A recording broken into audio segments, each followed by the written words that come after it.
جتنی دیر میں تم خبر سنتے اور سوچتے ہو اتنی دیر میں وہ مکہ کو محاصرے میں لے لیں گے۔ خالد نے کہا، ہیبل اور عزا کی عظمت کی قسم، وہ پہاڑوں اور چٹانوں کو رونتے آ رہے ہیں۔ اگر وہ کارالغیم میں سے کسی اور رستے سے گزرے ہیں تو وہ انسان نہیں۔ کوئی پیادہ وہاں سے اتنی تیزی سے نہیں گزر سکتا جتنی تیزی سے وہ گزر آئے ہیں۔ خالد، ابو سفیان نے کہا، ذرا ٹھنڈے ہو کر سوچو، خدا کی قسم گھبراہٹ سے تمہاری آواز کانپ رہی ہے۔ ابو سفیان، خالد نے جل کر کہا، تم میں صرف یہ خوبی ہے کہ تم میرے قبیلے کے سردار ہو۔ میں تمہیں یہ بتا رہا ہوں کہ ان کے لیے مکہ کی اینٹ سے اینٹ بجا دینا کوئی مشکل نہیں۔ خالد نے کہا کہ اس کے وہ ساتھی سالار اکرمہ اور صفوان قریب ہی کھڑے تھے۔ خالد نے ان سے کہا، آج بھول جاؤ کہ تمہارا سردار کون ہے، صرف یہ یاد رکھو کہ مکہ پر طوفان آ رہا ہے۔ اپنی آن کو بچاؤ، یہاں کھڑے ایک دوسرے کا منہ نہ دیکھو، اپنے شہر کو بچاؤ، اپنے دیوتاؤں کو بچاؤ۔ سارے شہر میں بھگدڑ بیاں ہو گئی تھی۔ لڑنے والے لوگ پرچیاں، تلواریں اور تیر کمان اٹھائے مکہ کے دفاع کو نکل آئے۔ عورتیں اور بچوں کو ایسے بڑے مکانوں میں منتقل کیا جانے لگا جو قلعے جیسے تھے۔ جوان عورتیں بھی لڑنے کے لیے تیار ہو گئیں۔ یہ ان کے شہر اور جان و مال کے ہی نہیں، ان کے مذہب کا بھی مسئلہ تھا۔ یہ دو نظریے کی ٹکر تھی، لیکن خالد اسے اپنے ذاتی وقار کا اور اپنے خاندانی وقار کا بھی مسئلہ سمجھتا تھا۔ اس کا خاندان جنگ و جدل کے لیے مشہور تھا۔ اس کے باپ تری قائد کہا کرتے تھے۔ خالد اپنے خاندان کے نام اور خاندانی روایات کو زندہ رکھنے کی سرتوڑ کوشش کر رہا تھا۔ اس نے ابو سفیان کو نظر انداز کر دیا، اکرمہ اور صفوان کو ساتھ لیا اور ایسی چالیں سوچ لی جن سے وہ مسلمانوں کو شہر سے دور رکھ سکتا تھا۔ اس نے سواروں کی کچھ تعداد اس کام کے لیے منتخب کر لی کہ یہ سوار شہر سے دور چلے جائیں اور مسلمان اگر محاصرہ کر لیں تو یہ گھڑ سوار عقب سے محاصرے پر حملہ کر دیں، مگر وہاں جم کر لڑیں نہیں بلکہ محاصرے میں کہیں شگاف ڈال کر بھاگ جائیں۔ شہر میں افراتفری اور لڑنے والوں کی بھاگ دوڑ اور للکار، جو چند ایک عورتوں کی مترنم آوازیں سنائی دینے لگیں۔ ان کی آوازیں ایک آواز بن گئی تھی۔ وہ رزمیہ گیت گا رہی تھی جس میں رسول اللہ صلی اللہ علیہ وسلم کے قتل کا ذکر تھا۔ بڑا جوشیلا اور بھڑکا دینے والا گیت تھا۔ یہ عورتیں گلیوں میں یہ گیت گاتی پھر رہی تھی۔ چند ایک مسلح شتر سواروں کی مدینے کی طرف سے آنے والے راستے پر اور 2-3 اور سمتوں کو دوڑا دیا گیا کہ وہ مسلمانوں کی پیش قدمی کی خبر پیچھے پہنچاتے رہیں۔ عورتیں اونچے مکانوں کی چھتوں پر چڑھ کر مدینہ کی طرف دیکھ رہی تھی۔ سورج آفاق میں اترتا جا رہا تھا۔ صحرا کی شفق بڑی دل فریب ہوا کرتی تھی، مگر اس شام مکہ والوں کو شگاف میں لہو کے رنگ دکھائی دے رہے تھے۔ کہیں سے کسی بھی طرف سے گرد اٹھتی نظر نہیں آ رہی تھی۔ انہیں اب تک آ جانا چاہیے تھا۔ خالد نے اکرمہ اور صفوان سے کہا، ہم اتنی جلدی خندق نہیں کھود سکتے، ہم خندق کا سہارا لے کر نہیں لڑیں گے۔ اکرمہ نے کہا، ہم ان کے محاصرے پر حملہ کریں گے۔ صفوان نے کہا، ان کے پاؤں جمنے نہیں دیں گے۔ سورج غروب ہو گیا، رات گہری ہونے لگی، کچھ بھی نہ ہوا۔ مکہ میں زندگی بیدار اور سرگرم رہی، جیسے وہاں رات آئی ہی نہ ہو۔ عورتوں اور بچوں اور بوڑھوں کو قلعوں جیسے مکانوں میں منتقل کر دیا گیا تھا، اور جو لڑنے کے قابل تھے وہ اپنے سالاروں کی ہدایات پر شہر کے ارد گرد اپنے مورچے مضبوط کر رہے تھے۔ رات آدھی گزر گئی، مدینہ والوں کی آمد کا کوئی آثار نہ آئے۔ پھر رات گزر گئی۔ خالد ابو سفیان نے پوچھا، کہاں ہیں وہ؟ اگر تم یہ سمجھتے ہو کہ وہ نہیں آئیں گے تو یہ بہت خطرناک فریب ہے جو تم اپنے آپ کو دے رہے ہو۔ معزز ناظرین، ہماری آپ سے چھوٹی سی گزارش ہے کہ ہمارے چینل پر اب تک نئے ہیں تو ہمارے چینل کو سبسکرائب کر دیں، ساتھ بیل آئیکن کے بٹن میں کلک لازمی کریں۔ خالد نے کہا، محمد صلی اللہ علیہ وسلم کی عقل تک تم نہیں پہنچ سکتے، جو وہ سوچ سکتا ہے وہ تم نہیں سوچ سکتے۔ وہ آئیں گے۔ اس وقت تک مسلمان چند ایک مار کے دوسرے قبیلوں کے خلاف لڑ کر اپنی دھاک بٹھا رہے تھے۔ ان میں غزوہ خیبر ایک بڑا مارکا تھا، انہیں جنگ کا تجربہ ہو چکا تھا۔ ابو سفیان خالد نے کہا، میں نے تمہیں خبردار کرتا ہوں کہ مسلمان اب وہ نہیں رہے جو تم نے احد میں دیکھے تھے، اب وہ لڑنے کے ماہر بن چکے ہیں، ان کا ابھی تک سامنا نہ آنا بھی ایک چال ہے۔ ابو سفیان کچھ کہنے ہی لگا تھا کہ ایک شتر سوار نظر آیا جس کا اونٹ بہت تیز رفتار سے دوڑتا آیا تھا۔ ابو سفیان اور خالد کے قریب آ کر اس نے اونٹ روکا اور کود کر نیچے آیا۔ میری آنکھوں نے جو دیکھا ہے وہ تم نہیں مانو گے، شتر سوار نے کہا۔ میں نے مسلمانوں کو حدیبیہ میں خیمہ زن دیکھا ہے، وہ محمد صلی اللہ علیہ وسلم اور اس کا لشکر نہیں ہو سکتا۔ ابو سفیان نے کہا، خدا کی قسم میں محمد صلی اللہ علیہ وسلم کو اس طرح پہچانتا ہوں جس طرح تم دونوں مجھے پہچانتے ہو۔ شتر سوار نے کہا، اور ہم نے ایسے اور آدمیوں کو بھی پہچانا ہے جو ہم میں سے تھے لیکن ان کے ساتھ جا ملے تھے۔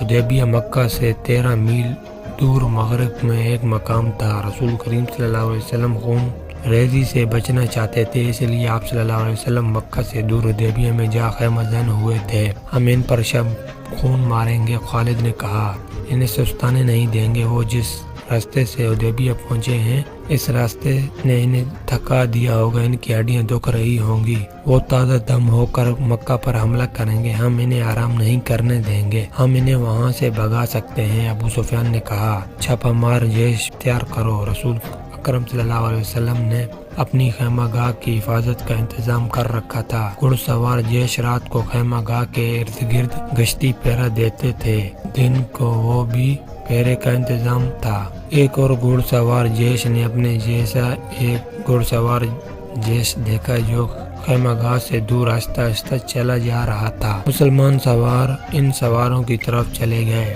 وہ قریش کے سوار تھے جو وہاں نہ رکے اور دور چلے گئے۔ کچھ دیر بعد وہ ایک اور طرف سے آتے نظر آئے اور مسلمانوں کی خیمہ گاہ سے تھوڑی دور رک کر چلے گئے۔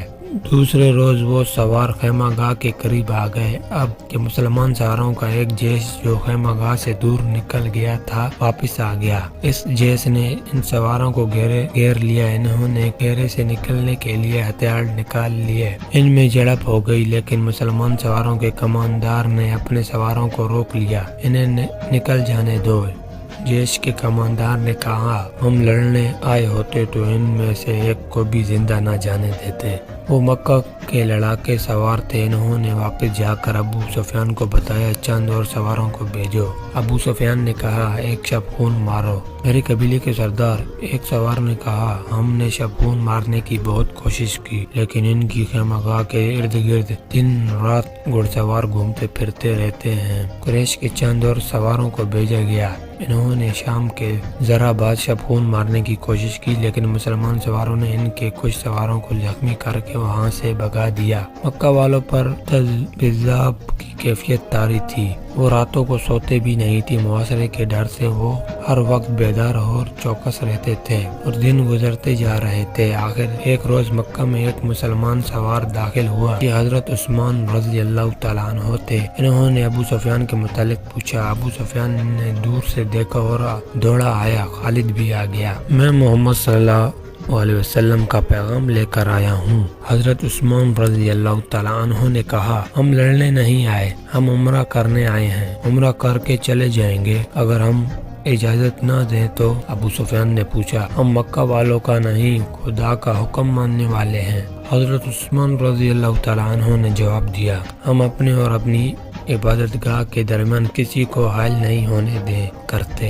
اگر مکہ کے مکان ہمارے لیے رکاوٹ بنیں گے تو خدا کی قسم مکہ ملبے اور کھنڈروں کی بستی بن جائے گی۔ اگر یہاں کے لوگ ہمیں روکیں گے تو مکہ کی گلیوں میں خون بہے گا۔ ابو سفیان، ہم امن کا پیغام لے کر آئے ہیں اور یہاں کے لوگوں سے امن کا تحفہ لے کر جائیں گے۔ خالد کو وہ لمحے یاد تھے جب یہ مسلمان سوار پروقار لہجے میں دھمکی دے رہا تھا۔ خالد کا خون کھول اٹھنا چاہیے تھا لیکن اسے یہ آدمی بڑا اچھا لگا تھا۔ ابو سفیان نے عثمان رضی اللہ تعالیٰ عنہ کو عمرے کی پیشکش بھی کی تھی لیکن انہوں نے آپ نے نبی صلی اللہ علیہ وسلم کے بغیر اکیلے عمرہ کرنے سے صاف انکار کر دیا تھا۔ ادھر مذاکرات میں جب زیادہ وقت گزرا تو ہوا کے دوش پر یہ افواہ حدیبیہ پہنچی کہ عثمان کو قتل کر دیا گیا ہے، جس کے جواب میں رسول کریم صلی اللہ علیہ وسلم نے قتل عثمان رضی اللہ تعالیٰ عنہ کے انتقام کے لیے اپنے 1400 جانثاروں سے بیعت لی تھی۔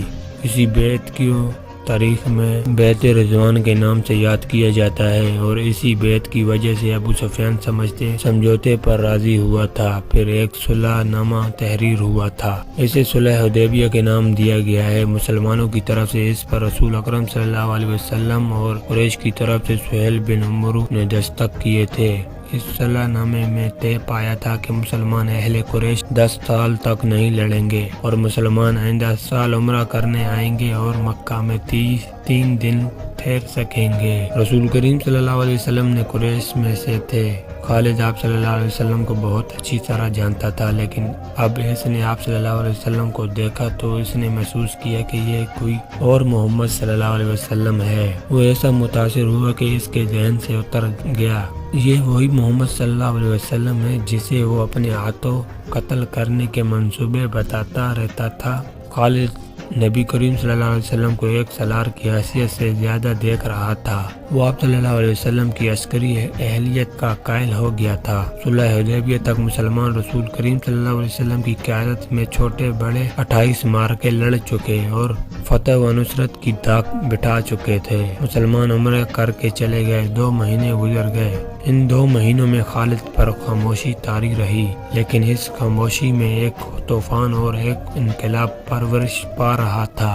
خالد نے مذہب میں کبھی بھی دلچسپی نہیں لی تھی۔ اسے نہ کبھی اپنے بتوں کا خیال آیا تھا، نہ کبھی اس نے رسول کریم صلی اللہ علیہ وسلم کی رسالت کو سمجھنے کی کوشش کی تھی، مگر اب خود اس کا دھیان مذہب کی طرف چلا گیا اور وہ اس سوچ میں کھو گیا کہ مذہب کون سا سچا ہے اور انسان کی زندگی میں مذہب کی اہمیت اور ضرورت کیا ہے۔ اکرمہ ایک روز خالد نے اپنے ساتھی سالار اکرمہ سے، جو اس کا بھتیجا بھی تھا، کہا میں نے فیصلہ کر لیا ہے، میں سمجھ گیا ہوں۔ کیا سمجھ گئے ہو خالد؟ اکرمہ نے پوچھا۔ محمد صلی اللہ علیہ وسلم جادوگر نہیں، خالد نے کہا، اور محمد صلی اللہ علیہ وسلم شاعر بھی نہیں۔ میں نے محمد صلی اللہ علیہ وسلم کو اپنا دشمن سمجھنا چھوڑ دیا ہے اور میں نے محمد صلی اللہ علیہ وسلم کو خدا کا رسول تسلیم کر لیا ہے۔ حبل اور رضا کی قسم تم مذاق کر رہے ہو؟ اکرمہ نے کہا۔ کوئی نہیں مانے گا کہ ولید کا بیٹا اپنا مذہب چھوڑ رہا ہے۔ ولید کا بیٹا اپنا مذہب چھوڑ چکا ہے، خالد نے کہا۔ کیا تم بھول گئے ہو کہ محمد صلی اللہ علیہ وسلم ہمارے کتنے آدمیوں کو قتل کر چکا ہے؟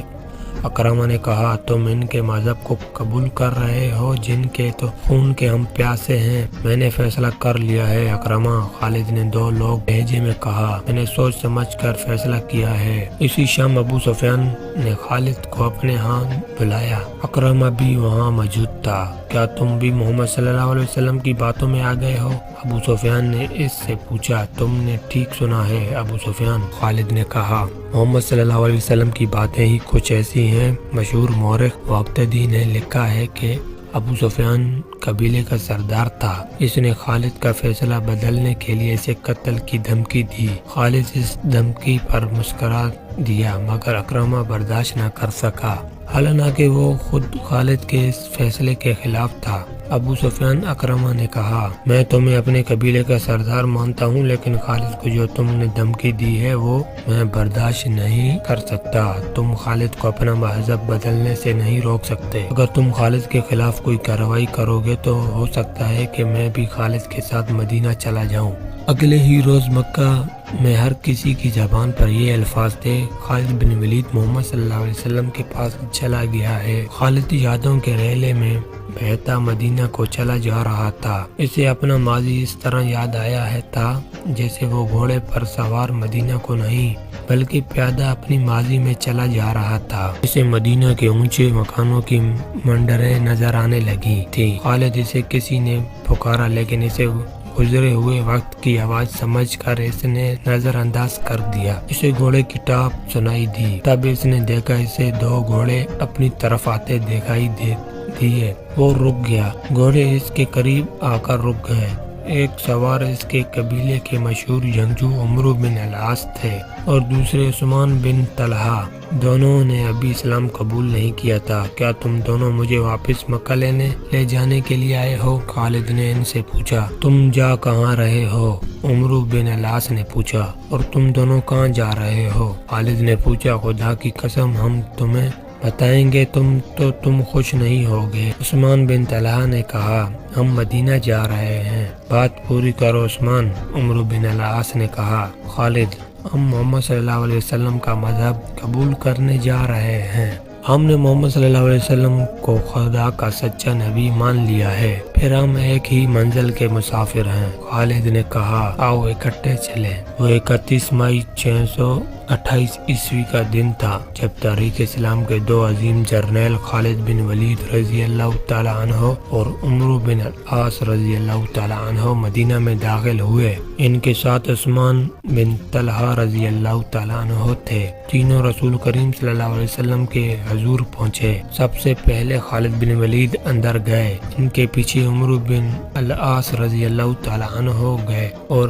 عثمان بن طلحہ رضی اللہ تعالیٰ عنہ گئے۔ تینوں نے قبول اسلام کی خواہش ظاہر کی۔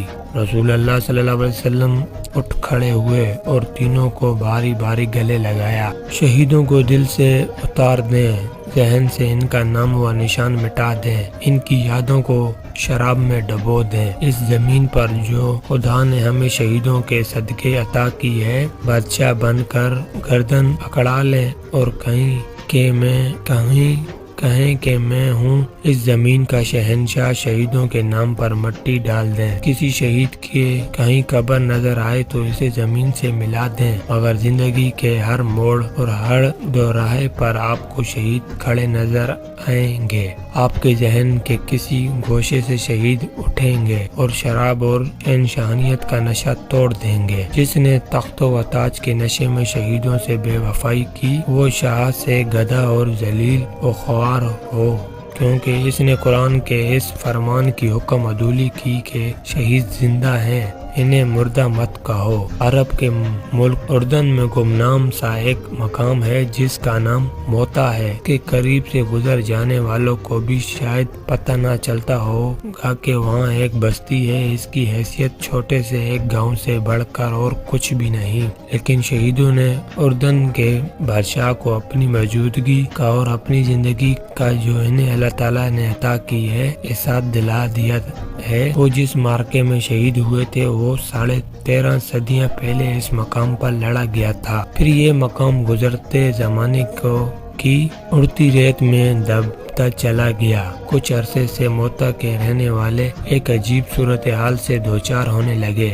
آج بھی وہاں چلے جائیں اور وہاں رہنے والوں سے پوچھیں تو وہ بتائیں گے کہ ان میں سے کوئی نہ کوئی آدمی رات کو خواب میں دیکھتا ہے کہ 13.5 صدیاں پہلے کے مجاہدین اسلام چل پھر رہے ہیں۔ کفار کا ایک لشکر آتا ہے اور مجاہدین اس کے مقابلے میں جم جاتے ہیں۔ ان کی تعداد تھوڑی ہے اور لشکر کفار مانند سیلاب ہے۔ مارکا بڑا خونریز ہے۔ یہ خواب ایک دو آدمیوں نے نہیں، وہاں کے بہت سے آدمیوں نے دیکھا ہے، اور کسی نہ کسی کو یہ خواب ابھی تک نظر آتا ہے۔ یہ لوگ بڑے پڑھے لکھے نہیں، انہیں معلوم نہیں تھا کہ 13.5 صدیاں پہلے یہاں حق و باطل کا مارکا لڑا گیا تھا، مگر ان کے خوابوں میں شہید آنے لگے۔ یا خبر اردن کے ایوانوں تک پہنچی، تب یاد آیا کہ یہ وہ موتا ہے جہاں مسلمان اور عیسائیوں کی ایک لڑائی ہوئی تھی۔ یہ عیسائی عرب کے باشندے تھے۔ شہیدوں نے اپنے زندہ ہونے کا ایسا احساس دلایا کہ اردن کی حکومت نے جنگ موتا اور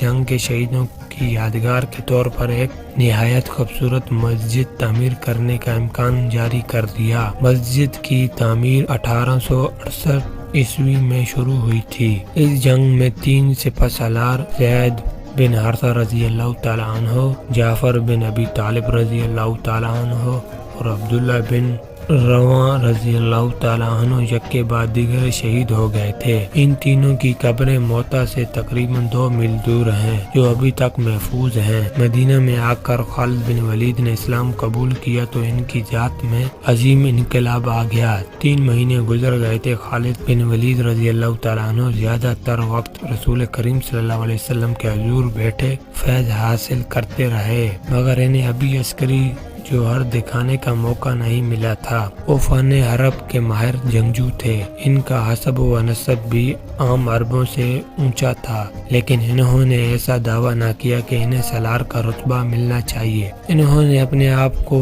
سپاہی سمجھا اور ایسی حیثیت میں خوش رہے۔ آج کے شام اور اردن کے علاقے میں اس زمانے میں قبیلہ غسان آباد تھا، جو اس علاقے میں دور تک پھیلا ہوا تھا۔ یہ قبیلہ طاقت کے لحاظ سے زبردست مانا جاتا تھا، کیونکہ جنگجو ہونے کے علاوہ اس کی تعداد بہت زیادہ تھی۔ اس قبیلے میں عیسائی بھی شامل تھے۔ اس وقت روم کا شہنشاہ ہرقل تھا، جس کی جنگ پسندی اور جنگی دہشت اور دور تک پہنچی ہوئی تھی۔ اسلام تیزی سے پھیل پھول رہا تھا۔ قبیلہ قریش کے ہزاروں لوگ اسلام کر چکے تھے۔ ان کے مانے منجے ہوئے سردار اور سالار بھی مدینہ جا کر رسول خدا صلی اللہ علیہ وسلم کے دست مبارک پر بیعت کر چکے تھے، اور مسلمان ایک جنگی طاقت بنتے جا رہے تھے۔ کہیں ایک چھوٹے چھوٹے قبائل ہلکے بگوش اسلام ہو گئے تھے۔ مدینہ اطلاعیں پہنچ رہی تھی کہ قبیلہ غسان مسلمانوں کی بڑھتی ہوئی طاقت اور اسلام کی قبولیت کو روکنے کے لیے مسلمانوں کو للکارنا چاہتا ہے اور جنگی تیاریوں میں مصروف ہے۔ یہ بھی سنا گیا کہ غسان کا سردار اعلیٰ روم کے بادشاہ ہرقل کے ساتھ دوستی کر کے اس کی جنگی طاقت بھی مسلمانوں کے خلاف استعمال کرنے کی کوشش کر رہا ہے۔ رسول کریم صلی اللہ علیہ وسلم نے اپنا ایک ایلچی، جس کا نام تاریخ میں محفوظ نہیں، غسان کے ایک سردار اعلیٰ کے ہاں اس پیغام کے ساتھ بھیجا کہ اللہ کے سوا کوئی معبود نہیں اور وہ واحد لا شریک ہے، اور اسلام ایک مذہب اور ایک دین ہے۔ باقی تمام عقیدے جو مختلف مذہب کی صورت اختیار کر گئے ہیں تو اماہت ہے، اور یہ انسانوں کے بتائے ہوئے ہیں۔ رسول کریم صلی اللہ علیہ وسلم نے غسان کے سردار اعلیٰ کو قبول اسلام کی دعوت دی۔ نبی کریم صلی اللہ علیہ وسلم نے یہ پیغام اس خیال سے بھیجا تھا کہ بیشتر اس کے قبیلے غسان روم کے شہنشاہ ہرقل کی جنگی قوت سے مرعوب ہو کر عیسائیت کی آغوش میں چلا جائے۔ یہ قبیلہ اسلام قبول کر لے اور اسے اپنا اتحادی بنا کر ہرقل سے بچایا جائے۔ خدا کی قسم، اس سے بہتر فیصلہ اور کوئی نہیں ہو سکتا۔ خالد نے ایک محفل میں کہا، ہرقل نے فوج کشی کی تو یوں سمجھو کہ باطل کا طوفان آ گیا جو سب کو اڑا لے جائے گا۔ غسان کی خیریت اسی میں ہے کہ رسول اللہ صلی اللہ علیہ وسلم کی دعوت قبول کر لے۔ کسی اور نے کہا، نہیں کرے گا تو ہمیشہ کے لیے ہرقل کا غلام ہو جائے گا۔ ایک اور نے کہا، اس وقت ہرقل قبیلہ غسان میں داخل ہو چکا تھا۔ اس کے ساتھ جو فوج تھی اس کی تعداد 1 لاکھ تھی۔ غسان کے سردار اعلیٰ کو اطلاع مل چکی تھی، مگر وہ پریشان نہیں تھا۔ وہ ہرقل کے ساتھ دوستی کا ہاتھ بڑھانے کا فیصلہ کر چکا تھا۔ نبی کریم صلی اللہ علیہ وسلم کا ایلچی بصرہ کو جا رہا تھا۔ غسان کا دارالحکومت بصرہ تک ایلچی کے ساتھ ایک اونٹ پر لدے ہوئے ظاہرہ کے علاوہ 3 محافظ بھی تھے۔ بڑی لمبی مسافت کے بعد ایلچی موتا پہنچا اور اس نے ذرا سستانے کے لیے اپنا مختصر سا قافلہ روک لیا۔ قریب ہی قبیلہ غسان کی ایک بستی تھی۔ اس کے سردار کو اطلاع ملی کہ 4 اجنبی بستی کے قریب پڑاؤ کیے ہوئے ہیں۔ سردار نے، جس کا نام شرجیل بن عمرو تھا، مدینہ کے ایلچی کو اپنے ہاں بلایا اور پوچھا کہ وہ کون ہیں اور کہاں جا رہے ہیں۔ میں مدینہ کا ایلچی ہوں اور بصرہ کو جا رہا ہوں، ایلچی نے جواب دیا۔ میں رسول خدا صلی اللہ علیہ وسلم کا پیغام تمہارے سردار اعلیٰ کے لیے لے جا رہا ہوں۔ کیا تم قبیلہ قریش محمد صلی اللہ علیہ وسلم کی بات کر رہے ہو؟ شرجیل بن عمرو نے طنزیہ لہجے میں پوچھا۔ پیغام کیا ہے؟ پیغام یہ ہے کہ اسلام قبول کر لو، ایلچی نے کہا، اور باطل کے عقیدے ترک کر دو۔ کیا تم یہ سمجھتے ہو کہ میں اپنے سردار اعلیٰ کی اور اپنے مذہب کی توہین برداشت کر لوں گا؟ شرجیل بن عمرو نے کہا، اگر تم زندہ رہنا چاہتے ہو تو یہیں سے واپس مدینہ چلے جاؤ، میں بصرہ کے راستے سے ہٹ نہیں سکتا۔ ایلچی نے کہا، یہ رسول اللہ صلی اللہ علیہ وسلم کا حکم ہے، جس کی تعمیل میں میں فخر سے اپنی جان دے دوں گا، اور میں بڑے فخر سے تمہاری جان لوں گا۔ شرجیل بن عمرو نے کہا اور اپنے آدمیوں کو اشارہ کیا۔